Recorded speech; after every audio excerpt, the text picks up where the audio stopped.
উল্লাপাড়ায় গ্রামীণ উন্নয়ন অবকাঠামো প্রকল্পের আওতায় রাস্তার আরসিসি ঢালাই কাজের উদ্বোধন। সিরাজগঞ্জের উল্লাপাড়ায় গুরুত্বপূর্ণ নগর অবকাঠামো উন্নয়ন প্রকল্পের আওতায় পৌরসভার শিবপুর আব্দুল ওয়ারেজের দোকান থেকে সাংবাদিক মোহাম্মদ মইনুল হোসেনের বাড়ি পর্যন্ত ৬০ মিটার রাস্তার আরসিসি ঢালাই কাজের উদ্বোধন করা হয়েছে।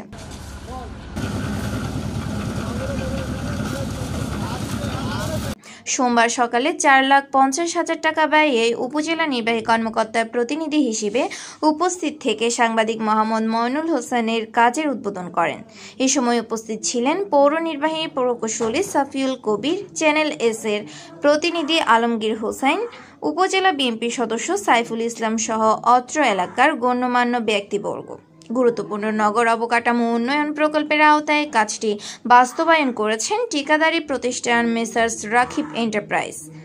মোহাম্মদ লিটন হোসেন, ডাকবাংলা টিভি, সিরাজগঞ্জ।